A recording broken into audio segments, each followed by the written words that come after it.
retribution. Oh yeah, we want retribution. Oh yeah, we want retribution.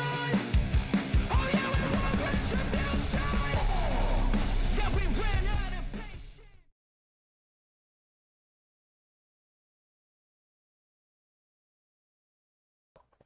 Hello, everybody. Welcome back to another episode of Midnight Mindset. This is going to be the first one on Instagram.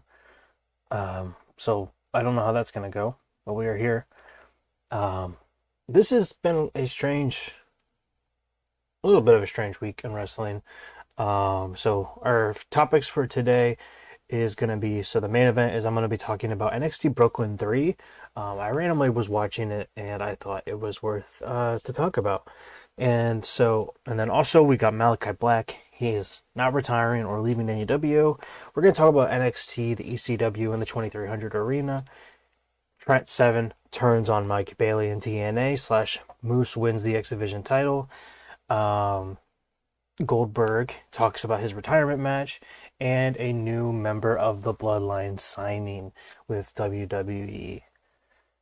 So, first off, we're going to talk about Malachi Black, and I'm going to be looking up at this guy again because of there's not enough room on my screen to see all these chats, so probably no one's going to be commenting, but just in case on Instagram. So if you're on Instagram, I'll be looking up for you.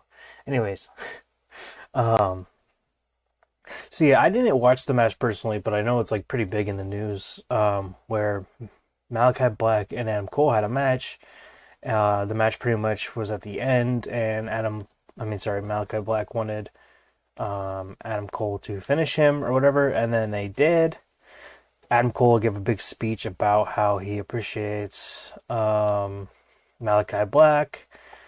And this also is coming after a bunch of rumors that he's unhappy with AEW and all of that. I mean, he's only booked mainly in like trios matches and things like that. And now I'm not a super huge AEW fan, so I don't know exactly how he's booked, but I just know what I hear in the news. So yeah, it is weird. I guess it was something to do with a callback to a match that they previously had. Now I'm not too sure about that, but anyways, people took that as it was a either retirement match or just leaving AEW, which, like I said, people had thought that he had planned to leave anyways because of how his booking has been and all these rumors that he is unhappy. But he said that he is not leaving. He is not retiring. He is very healthy. And that's pretty much that. That's pretty much like the big storyline, I guess. I mean, the big news of the week is this. It's kind of weird. I think this doesn't really have to do with this storyline, but talking about Malachi Black, I just wish he was used so much more and better. I think he's one of those pieces in AEW that could really turn them around. But they just don't really use him. They use him in trios, and that's really it. I mean, every time I see him, it's like, okay, like, I know he's a star. I know he's a star. I know he has the ability to be a star, but it's like you see him on TV, and it's just, I don't really care. Like, obviously they're good, but it's just like, his booking's not making me like super excited about seeing him, and that's a problem.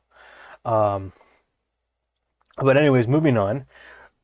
NXT had a show in the 2300 Arena, which I kind of heard, and I'm like, kind of a groan came out from me.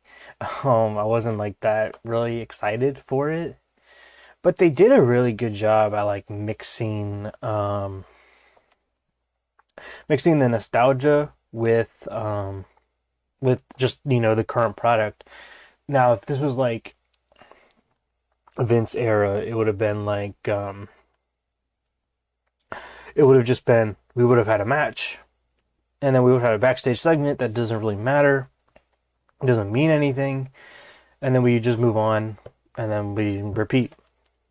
It would have been like ECW guy in a segment, match, ECW guy in a segment, match, The one that I felt like was kind of the strangest was Dawn Marie being the referee. Like, yeah, she deserves to be there because, and I don't think it's very often that Dawn Marie is involved in these like tribute ECW like tribute shows, but they just kind of like this match is just gonna have you as a referee. And it was kind of weird, and they kind of did the same thing with Rob Van Dam, but they kind of just they changed it up and justified it a little bit better when they had Wesley. Yeah, it was a while ago. I didn't have it in my notes either. Wesley, I think, attacked. Yeah, because it was the Wesley Javon Evans match. But we had Wesley attack RVD before the match. And again, I don't have this in front of me, but someone was like saying that they were really hoping to see RVD wrestle in this, and I think he said something like "Me too, but soon." So I don't know if that means he's gonna be wrestling in WWE. I don't know.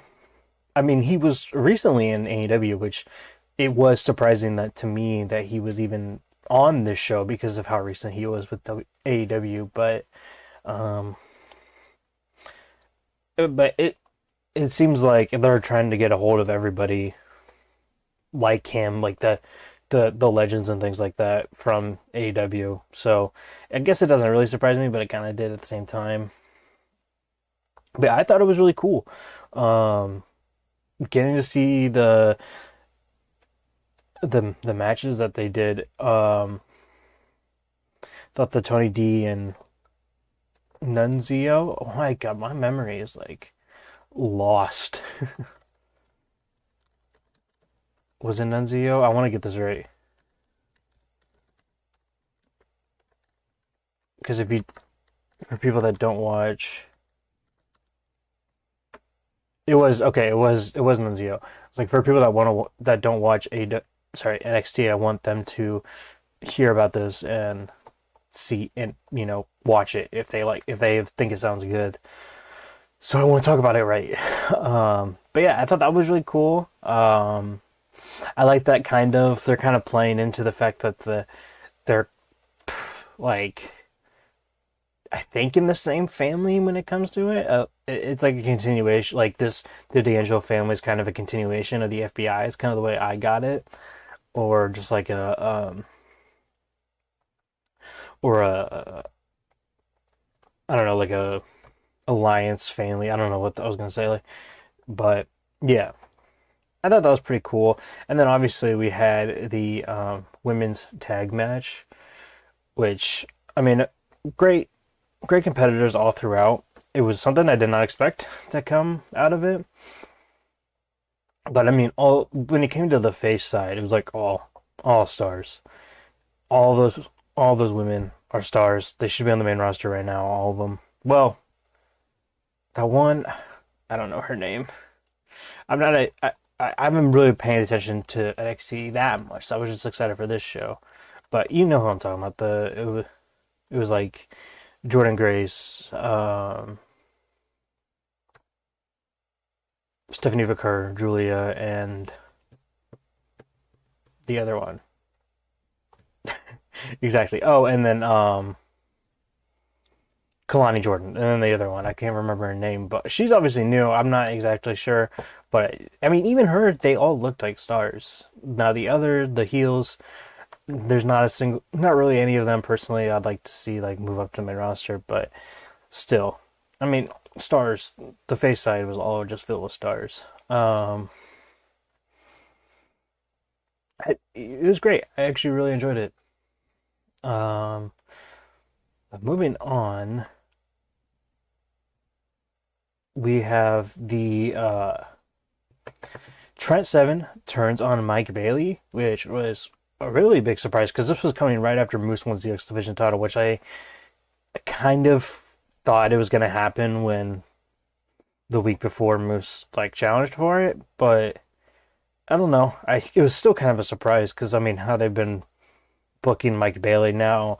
My feeling is probably Mike Bailey's going to win it back. I feel like they're just kind of going on their streak of he's going to win it, lose it, win it, lose it, win it, lose it. I mean that's fine with me. I think that's cool.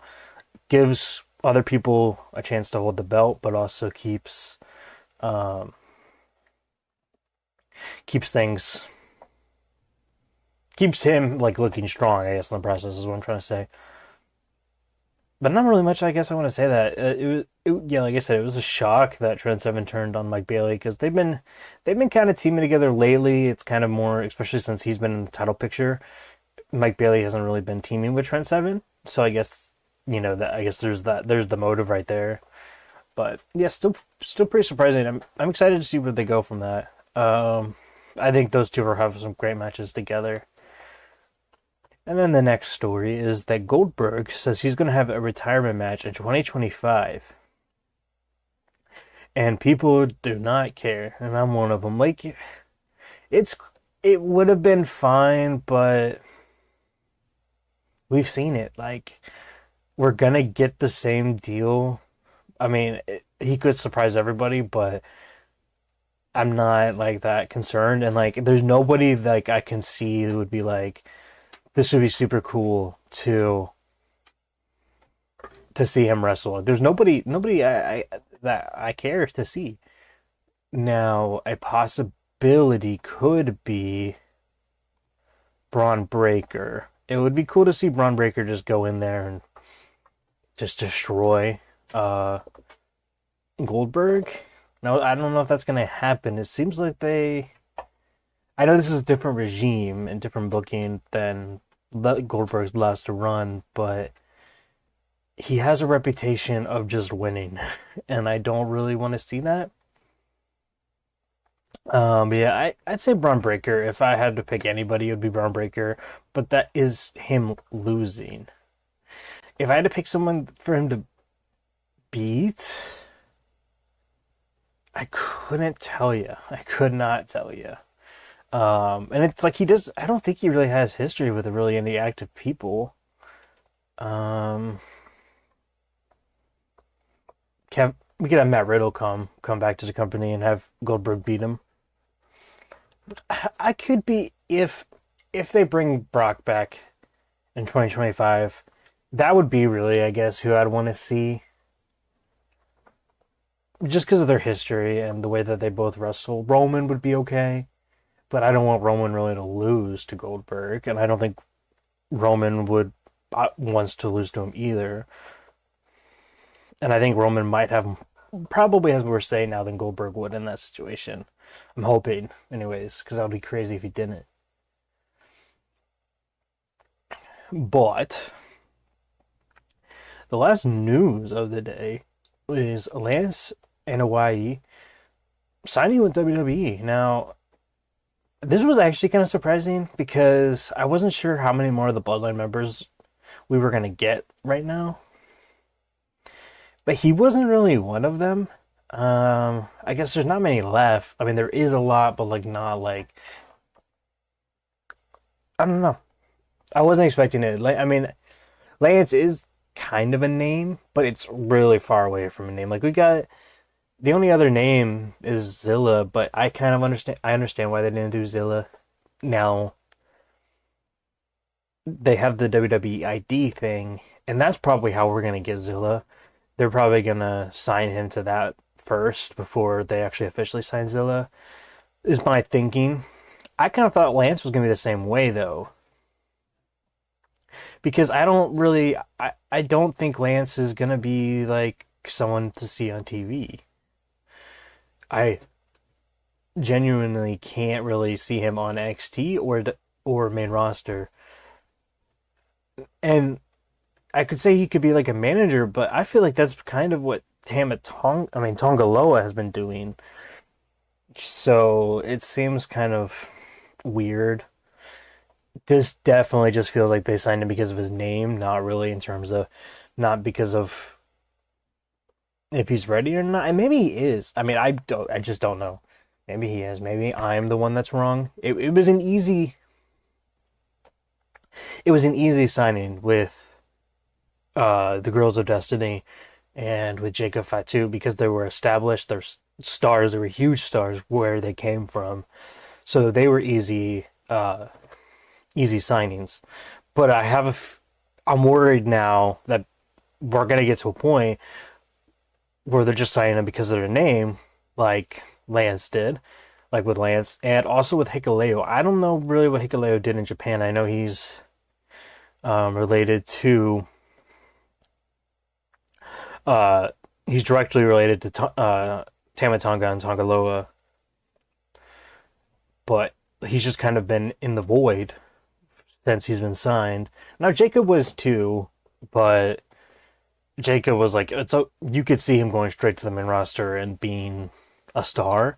So it was just a matter of time. But with like Lance and Hikuleo, it's like I don't really see what they want to do with them. I mean, just to have them whenever, like, just just in case for the future is, I guess, the best guess.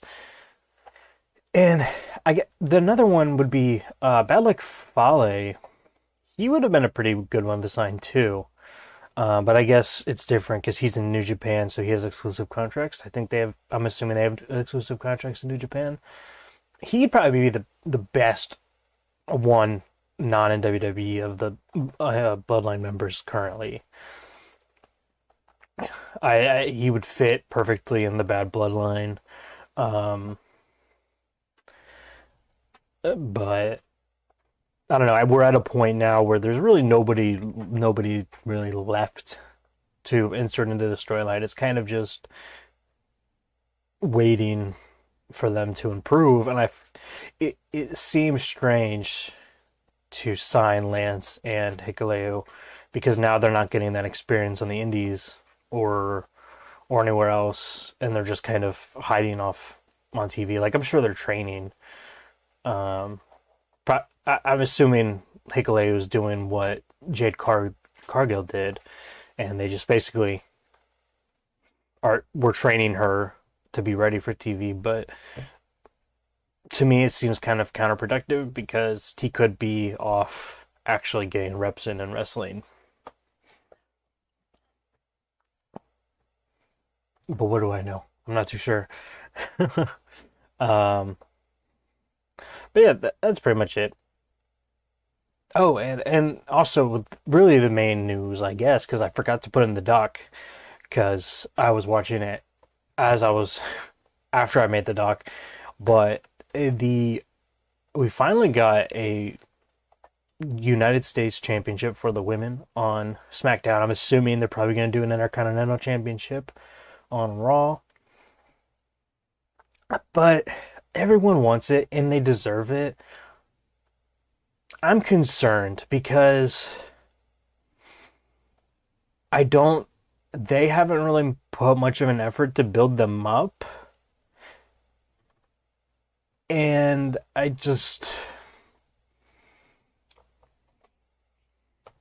don't think they're ready for them. I think this is a bad time because we lost the depth. There was a lot more depth I felt like before WrestleMania, but now it's fell off, especially with like Damage Control out, Alexa Bliss out, and others I'm probably not thinking of. Like Naomi would be nice, but also they're clearly establishing her in the title picture right now because of her match against Nia Jax next week. So I don't know if they're gonna give her a shot later anyways. I think personally, if you ask me, they should just give her the world title. I think she deserves that more. And then we got Candice LeRae, who's kind of been lurking around. It bothers me that they were getting ready to do this, and they just released Indy Hartwell, because I think Indy Hartwell would have been a cool United States champion too.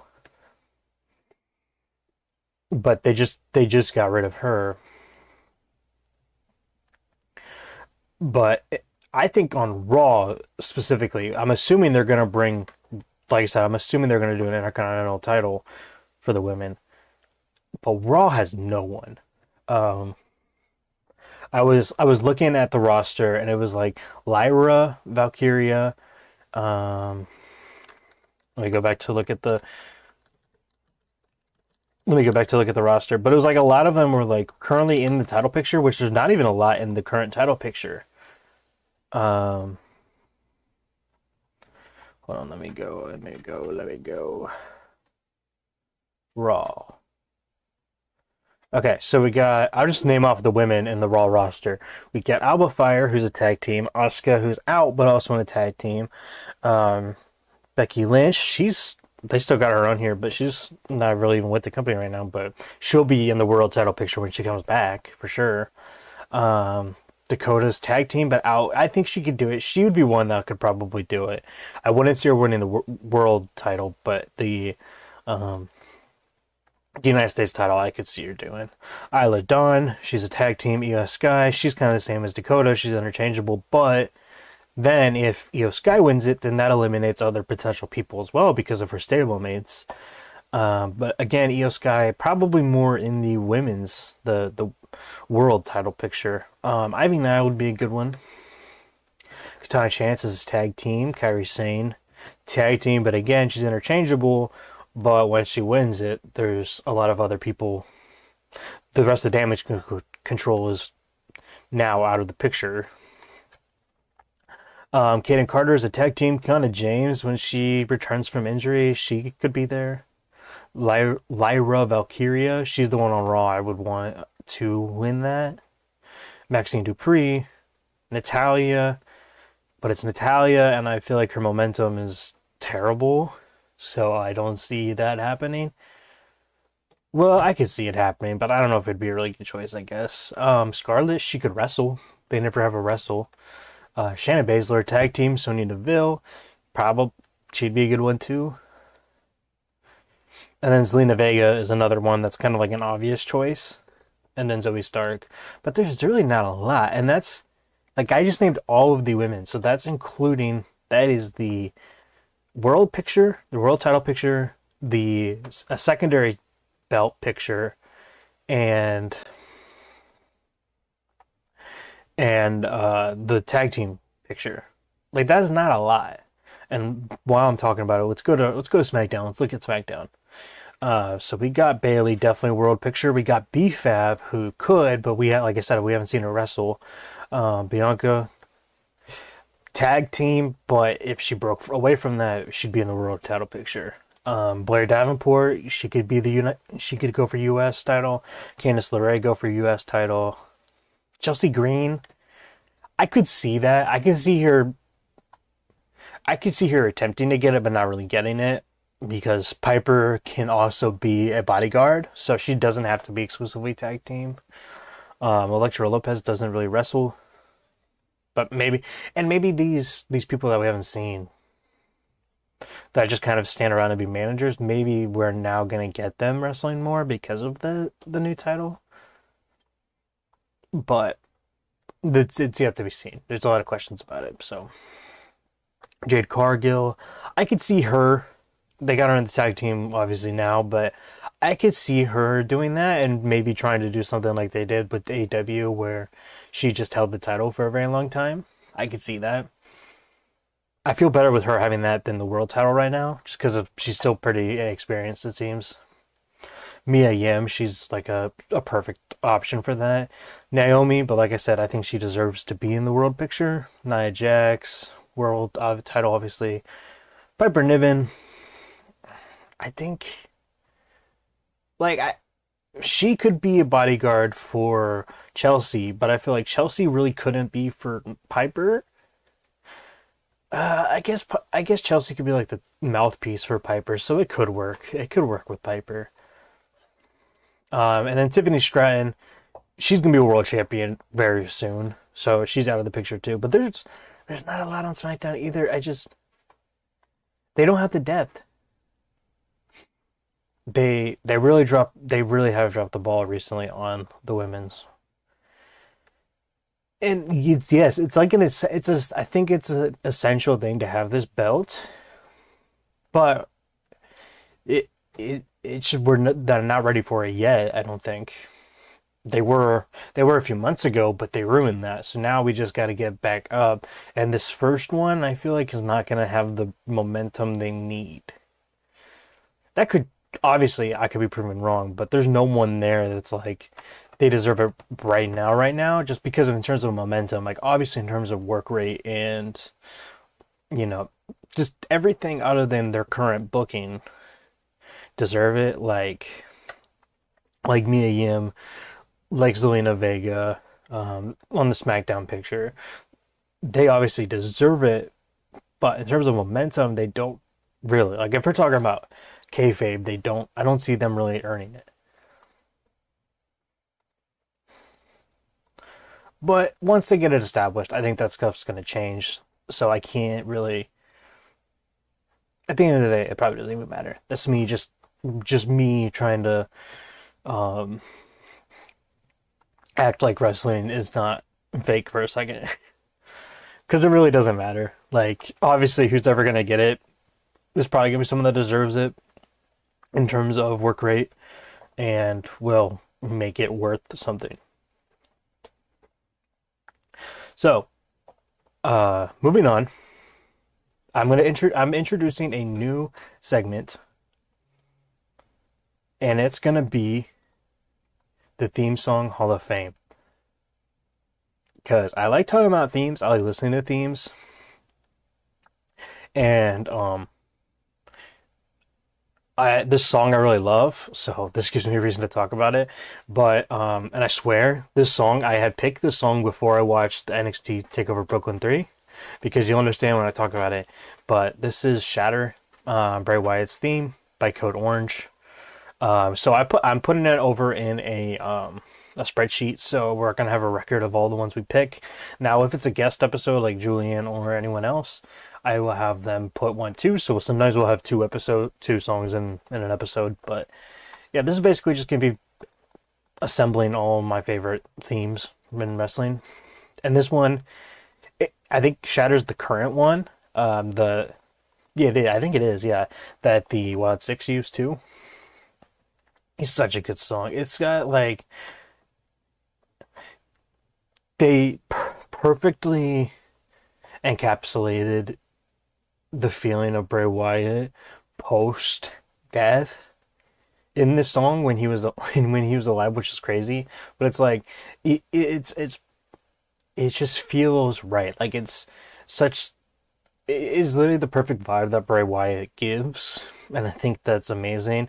And just being with the Wyatt Six, it's even more perfect somehow. Like it was not made for them; it was made for him. But it's just so perfect, and it's by Code Orange, who I'm starting to really enjoy their themes that they have done, because the main event of the episode is going to be talking about NXT Takeover Brooklyn. And there's a few themes in here that's done by Code Orange. And I know that because they were there and they performed the themes live, and they made those people feel so special. Like Aleister Black, for instance, he looked like a star, which it's funny that this comes on the same week that we get the Malachi Black news, because this is an example of why they need to do more with him. He looked amazing coming out to that theme, and then going on and wrestling with Hideo Itami, which was an amazing match. It was definitely the best match of that show. But it's been a while since I've watched a Prime Black and Gold NXT show. Like I watched back. I think the first Takeover Brooklyn was the first one I watched. I went back and watched. Because when it was currently happening, I was just basically watching pay-per-views occasionally. Like I wasn't super into it as much as I probably would be now to go back and watch it. I don't know. I was just starting off watching wrestling back then, so I didn't really know much about it. But I recently went and I watched like the first Takeover Brooklyn, and then kind of up for a little bit until I stopped. I just kind of randomly stopped. So it was good, but it wasn't like this good. Like this show was one of the best wrestling shows I've ever seen in my life. And it's been a while since I went and watched the Black and Gold show back after the fact, and this one was definitely worth the watch. But yeah, and JR guest comes out on commentary for this one. Like this show felt so special. They had They had Code Orange do themes. They had Corey Graves come in and do special commentary. They had JR do special commentary. Like, they just made this show feel so special. And it's something that, like, when Triple H was in charge of NXT, that was so good that we don't get anymore in the main roster. Like, main roster, he wants things to be so toned back. Like he wants the things to be focused on the in-ring stuff. And I like what he did in NXT. Like, he made that stuff feel so special. Like, this was NXT Takeover Brooklyn. This was not like, I mean, it was the show before SummerSlam, but this wasn't like a WrestleMania. Like, this felt more special than WrestleMania in terms of like entrances and pyro and the live band. Like, that felt so cool.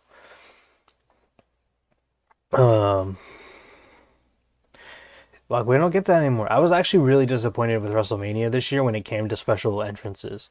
I think we got Seth, and that was it, wasn't it? Like, no one else really had a special entrance. It was so disappointing. Oh, Rhea kind of did, because she had Motionless in White come out and do her theme as well, which was cool. I like that. That's what we need a lot of. But it seemed really toned back, and like there was like with Aleister Black too, like the smoke machine and the pyro and everything. It just felt super super cool. But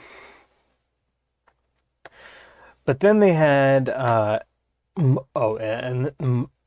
this was a very thing that made the show a lot better, is they had Mauro Ranallo on commentary, and I love Mauro Ranallo on commentary. He is by far the best commentator, and it's tough between him and JR, but I actually gotta say Mauro, because Mauro makes things feel like competitive. JR's really good and he's entertaining, but Mauro just makes it feel like a sport, makes it feel competitive. Like, he transforms the matches so well with really no character to himself, which you would think doesn't really make sense in wrestling, but he really makes things feel special and gives a lot of personality to the matches that are currently going on. And I'm not saying there's a bad thing about having a character as a commentator, because there's not, obviously. I don't know really how to describe it. I'm probably not describing it well, but I just think that he is top tier with that.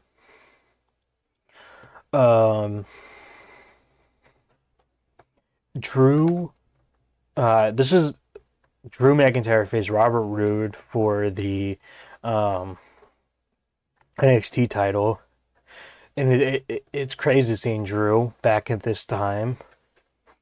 Like, after we're used to him in current day, this was he felt different, but still, like, you can see why he became a star back then. Like, watching him back then, like, he just had everything. And that's obviously looking back from modern day, where he literally became a huge star. But I feel like you could just tell by watching him back then that he's a huge star. He comes out to it's like something like the Police Pipe Society or something, which I thought was a hilarious name. Pipe Society is probably not something you should call yourself as a band, but it was like bagpipes and like drums and stuff. It was cool. It was cool. But yeah, I think that this was this era of NXT was like the peak of women's wrestling. This is even more topical now that we have the Women's United States Championship. But like, it wasn't. This match between Ember Moon and Asuka was so good. In terms of women's wrestling, this was probably one of the best matches I've ever seen. This was amazing. It was well timed. Like, they had really good matches. something about modern times, it just feels like they're not doing it right, and this did it. Like watching this, that was the only thing, that was the thing running in my mind. I'm like, they're just doing this right. It's so entertaining, so good. But yeah, I don't know if I can really stretch that out too much. But that was my review. I wasn't gonna give it like an in-depth like bullet point review. I just wanted to kind of talk about it. It wasn't really my plan to do it. So I just kind of like wrote down notes that I had thought of throughout the match, but it was super good. This was also the same match, the same show, sorry, that we had Adam Cole debut, which was nice to see. Yeah, that's gonna do it for this episode. Wasn't much, but I had a good time.